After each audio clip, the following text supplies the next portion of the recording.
GST 4 पर आते हैं हम। जीएसटी 4 को हम सीखने जा रहे हैं, तो मैं आपके साथ स्क्रीन शेयर कर रहा हूँ। जीएसटी 4 का ऑफलाइन रिटर्न का मैंने डाउनलोड कर रखा ऑलरेडी आपके लिए। देखिए ये हमारा जीएसटी 4 का फॉर्मेट है, ऑफलाइन टूल है, goods and service GSTR4 offline tool versus 3.3। ये मैंने कहाँ से डाउनलोड किया? ये मैंने वेबसाइट से ही जाकर जीएसटी की गुड्स एंड सर्विस टैक्स की वेबसाइट से जाकर डाउनलोड किया, और बहुत ही सिंपल है। डाउनलोड के अंदर आप जाएंगे, मैं आपको डाउनलोड का परफॉर्मा दिखा देता हूँ। डाउनलोड में इस तरह से आता है, offline utilities quick link, offline utilities click link. मैं रिपीट कर रहा हूँ, मैं GST goods and service tax gst.gov.in पर गया, जैसे कि आप मुझे अपनी वेबसाइट पर देख पा रहे होंगे। होम पर गया, उसके बाद डाउनलोड है, होम सर्विसेज देख लोगे डाउनलोड। डाउनलोड के अंदर मैं गया तो वहां पर ऑफलाइन यूटिलिटीज है, क्विक लिंक, उसमें रिटर्न का ऑफलाइन यूटिलिटी है। GSTR3 भी हम कल कर चुके हैं।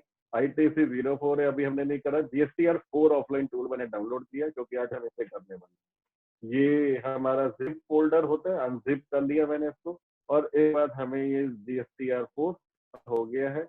ये GSTR4 मैं ओपन कर चुका हूँ आपके लिए। तो इसका इंस्ट्रक्शंस पढ़ रहे हैं सबसे पहले, बहुत इंपॉर्टेंट इंस्ट्रक्शंस है, आप भी मेरे साथ देखते रहें। देखिए फर्स्ट में क्या लिखा है, the Excel based GSTR4 offline tool is design to help taxpayer to prepare his और हर GSTR4 रिटर्न ऑफलाइन। हम ऑनलाइन भी जा सकते हैं, फॉर्मेट सेम है, सिर्फ ऑनलाइन में फाइल करना होगा तो इजी होगा। क्योंकि टेक्निकल सेक्शंस हैं तो GSTR के साथ हमें ये सब करना पड़ेगा। उसके बाद बोलता है please note the version of GST support incremental upload of record GST portal, you में upload the detail multiple time with only additional details to be uploaded. मैं आपसे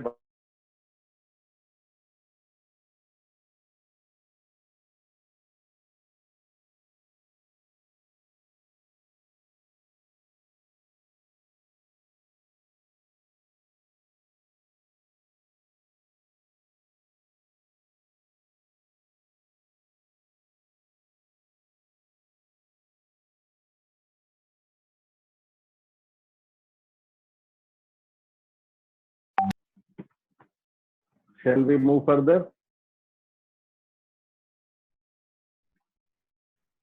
तो देखिए सेकंड कंडीशन क्या बोलता है, details of the following tables of GSTR return can be added by taxpayer using the offline tool. हम कौन कौन से टूल्स करेंगे, ये 2.1 में मैं पढ़ रहा हूँ। 4A बोलता है inward supply receive from A registered supply. सबसे पहले क्या है, inward supplies receive from A registered supply other than supplies attracting reverse charge. यानी सिर्फ वही सप्लाईज रजिस्टर्ड सप्लायर से हमने रिकॉर्ड करने हैं जिस पर रिवर्स चार्ज नहीं है। इसे हम सेक्शन का नाम दिया है उन्होंने 4A एंड B, और ये B2B है, B2B है हमारा। तो 4B में क्या है, inward supplies receive from A registered supplier. इसके अंदर कौन सा आता है, अट्रैक्टिंग रिवर्स चार्ज। तो फर्स्ट हमने कौन सा अपलोड करना है, जिसमें रिवर्स चार्ज नहीं है। सेकंड हमने कौन सा अपलोड करना है, जिसमें रिवर्स चार्ज है। क्या ये स्क्रीन आपके साथ शेयर हो रही है? मैसेज करके बताएं मुझे, क्या मैं आपके साथ ये स्क्रीन आपको दिखा पा रहा हूँ? आई बिलीव स्क्रीन शेयर नहीं हो रहा है, मैंने कर दिया है। ये स्क्रीन आ गया आपके पास, अभी स्क्रीन आ गया। हाँ आप सब लोग देख पा रहे हैं स्क्रीन पर। तो सबसे पहले हम 2 सेकंड इंस्ट्रक्शन रीड कर रहे हैं। 4A बोलता है इनवर्ट सप्लाई जिसमें रिवर्स चार्ज नहीं है, रजिस्टर्ड डीलर से होना चाहिए। 4B बोलता है जिसमें रिवर्स चार्ज है, रजिस्टर्ड डीलर से। तो इनवर्ट सप्लाई यानी कि हमने जो परचेजेस करी है वो हमें करना है। 4C बोलता है invert supplies receive from unregistered supplier. तो तीन चीजें हो गई। सबसे पहला, एक रजिस्टर्ड सप्लायर है लेकिन रिवर्स चार्ज में नहीं है। दूसरा, the person is a registered supplier but liable for reverse charge. तीसरा है invert supplies receive from unregistered supplier. तो 4A 4B 4C क्लियर है। Now 4D, import of services. Import of services 4D हो गया। तो 4A 4B 4C 4D हम कर चुके हैं। 5 में आइए, ये सब कॉलम्स हैं हमें जो फिल करने हैं बाद में, इसलिए मैं आपको दिखा रहा हूँ ताकि बाद में हमें प्रॉब्लम ना हो, और हमें यही फिल करना है उसके बाद। रिटर्न में, एक के कॉलम के अंदर। 5A बोलता है amendment to detail of inward supplies furnished in return of earlier tax payers in table 4, 5A B2BA, 5A B2B UA, 5A MIMPA। यानी अगर आपने इनवर्ट सप्लाईज में कोई इस तरह के डिटेल्स अमेंड किए हैं तो वो आपको डाल देना है, वो आपको चेंज कर देना है। तो ये 5A के अंदर आएगा आपका। 5 बोलता है amendments of details of inward supplies furnished in return of earlier tax periods in table 4। अगर आपका कोई पिछले मंथ का, पिछले क्वार्टर का रिटर्न में कोई प्रॉब्लम है तो उसको आप यहाँ से चेंज कर सकते हैं, उसको आप एडिट कर लीजिए। 5B क्या होगा? Debit note, credit note registered. ये जितने भी आपके रजिस्टर्ड सप्लायर के डेबिट और क्रेडिट नोट्स हैं उसको अपलोड करना है। उसके बाद 5B बोलता है debit note, credit note unregistered, तो उनके भी आपको अनरजिस्टर्ड के डेबिट और क्रेडिट नोट यहाँ पर एडजस्ट करना है। 5C कहता है debit credit note, amendment of debit and credit notes in earlier tax period. पिछले पीरियड के अंदर क्योंकि हमारे पास सेल्स रिटर्न, परचेज रिटर्न के कॉलम्स होते हैं, तो if that had happened during the period, उससे भी आप इस पीरियड में एडजस्ट कर सकते हैं अगर है तो, जरूरी नहीं है हो। उसके बाद 6 पर देखिए tax on outward supply, tax on outward supply made, tax on outward made net of advance and goods return, net of advance and goods return. यानी कि आपको जितना टैक्स बना वो आपको कैलकुलेट करना है। इसमें एडवांसेस भी एडजस्ट कर लीजिए, रिटर्न्स भी एडजस्ट कर लीजिए और उसके बाद आप अपना टैक्स कैलकुलेट कर लीजिए। Next is amendment to outward supply detail furnished in return of earlier tax period. Table number 6 बनेगा यहाँ पर। 8 नंबर पर क्या है? Consolidated statements of advance paid, advance adjusted on account of receipt of supply. consolidated at statement advance adjusted on account of receipt of supply। 8A में fill कर देंगे यहाँ। 8A क्या बोलते हैं? Advance amount paid for reverse charge supply in tax period, यहाँ पर adjust कर देंगे। 8B बोलते हैं advance amount on which tax was paid in earlier period but invoice has been received in current period. ये आपको पता है प्रैक्टिकल प्रॉब्लम्स है, बहुत बार इनवॉइस हमें नहीं मिलते हैं, लेट आते हैं, खो जाते हैं। तो if those circumstances had happened तो उसको हम यहाँ एडजस्ट करेंगे। Amendments of information furnished in table number 8(1) for an earlier quarter. अभी क्वार्टर का विंडो है, पिछले क्वार्टर का। 8A.2 ATA 8B जिसमें आप सारे एडजस्टमेंट कर देंगे। तो इस तरीके से आपको ये एडजस्टमेंट यहाँ पर करना है और इसको आप यहाँ से एडजस्ट कर पाएंगे। अब हम नेक्स्ट पर आते हैं। देखिए नेक्स्ट में क्या बोलते हैं आपको, नेक्स्ट एडजस्टमेंट क्या आपको बता रहा है।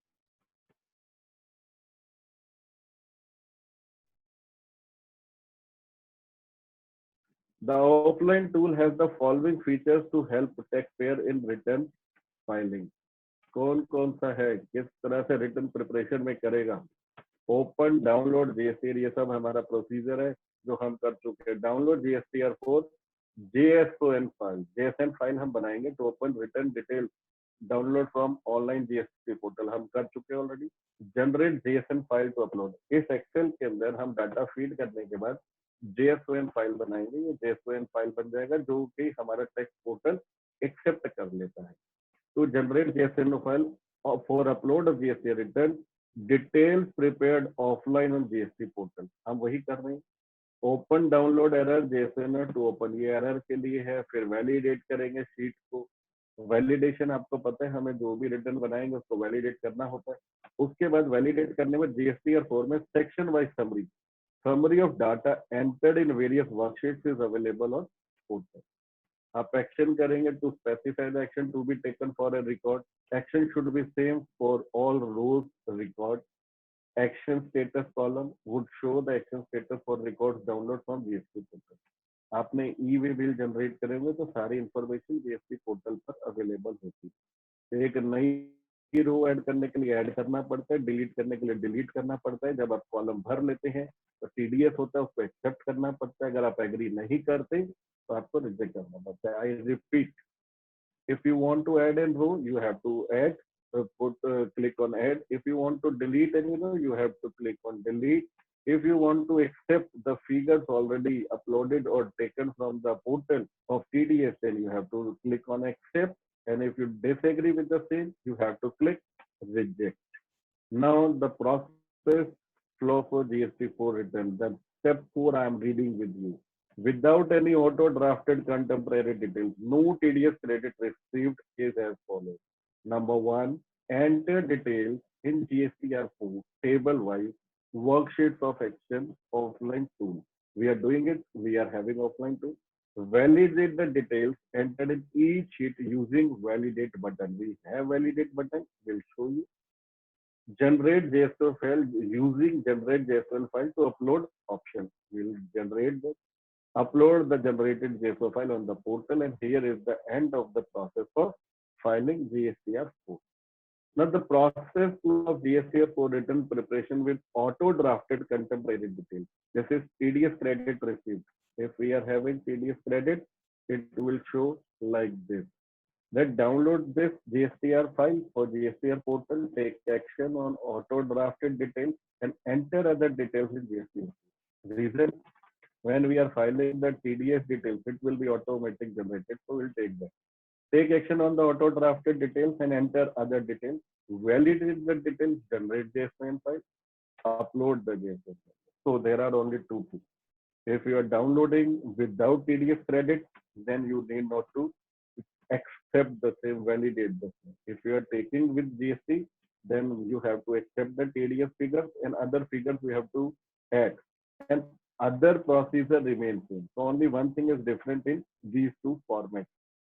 Now, these are the instructions which I believe you all can read when you are downloading this GSTR portal from offline tool. So GSTR4, JSON upload on GSTR portal. How you will upload this?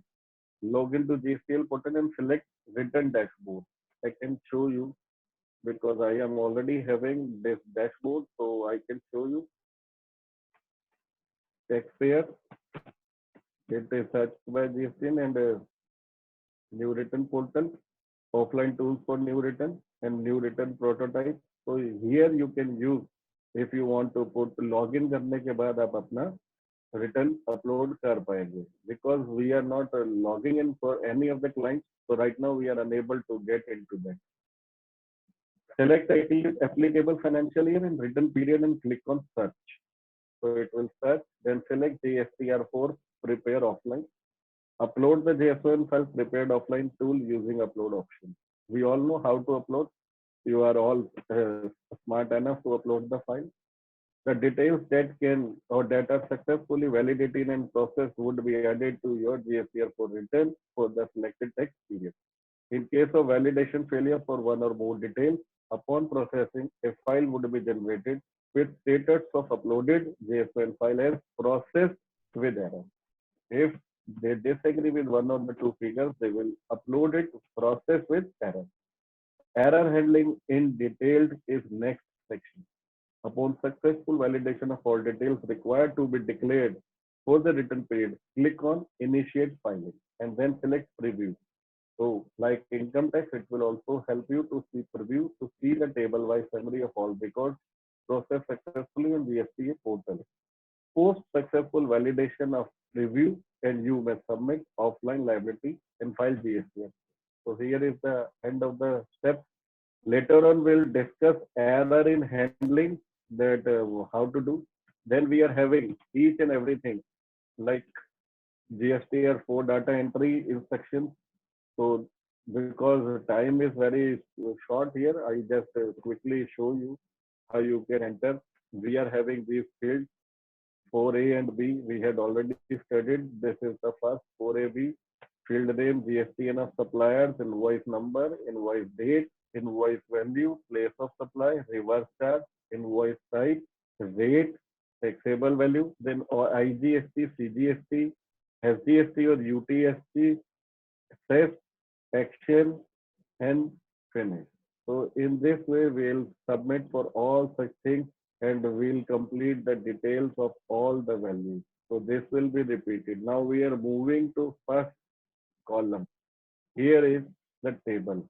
So this table will show you how you can move to the portal. Here is GSTIN of supplier, invoice number, invoice date, invoice value, place of supply, reverse charge, invoice type, rate, taxable value. So we'll fill all this, and then taxable portion it will automatically take. IGST, SGST, CGST, or SGST. It will take automatically. Then CEF, any action required and action status. Sheet validation. Here is sheet validation error if there is any. GST portal validation error if there is any. It will show you.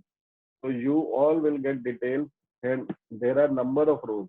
If you want to add, you can click on add. If you want to delete, you can click on delete. So it's a simple access. You can do it. Similar is on 4C. We had already studied what is in 4A, 4B, and 4C. Then 4D, the similar process will follow, because in this 5A, we have already studied what is 5A. In 5A, I just repeat: original GSTIN of supplier, original invoice number, original invoice date, original invoice value, then invoice date, invoice value, place of supply, reverse charge, invoice type. All similar columns we have to fill as per the demand and action status. Last three columns are filled. So similarly, we'll fill 5A. 5A are amendment of inward supplies received from an unregistered supplier. Then we are having amendment of import services, 5A. 5B, debit note, credit note for registered. Again, 5B, debit note, credit note for unregistered. 5C, amendment of debit notes, credit notes for unregistered. इसमें एक बार देख लेते हैं which columns we have to fill. Original inward supply type, original note, refund voucher number, original note oblique refund voucher date, note or refund voucher number, refund voucher date, invoice or advance payment voucher number, invoice or advance payment voucher date, document type, supply type, not a refund voucher value, rate, then taxable value, integrated tax. ये tax के column automatically fill होते हैं. Then further columns are all same. यहाँ पर आपका action, action status, action sheet validation और फिर GST portal हो चुका है. अभी हम 5 तक कर चुके हैं. मैं वापस आता हूँ इस 5 के बाद अपने मीटिंग पर. आपको यहाँ तक कोई डाउट है तो मुझे बताइए. I will try to solve it for you. यहाँ तक कोई डाउट है तो आप मुझसे पूछ सकते हैं. If there is any doubt till this, so that will continue in next video. You can ask any doubt up till here. हमने फाइल कर लिया है GSTR4 को. हमने 5 तक कॉलम फिल कर लिया है. यहाँ तक किसी को कुछ डाउट है तो चैट में आप मैसेज करके मुझसे पूछिए. आई एम लिसनिंग यू सक्षम and Kunal. You can ask any doubt. Waiting for you, or else you will say no doubt, so that we can move further.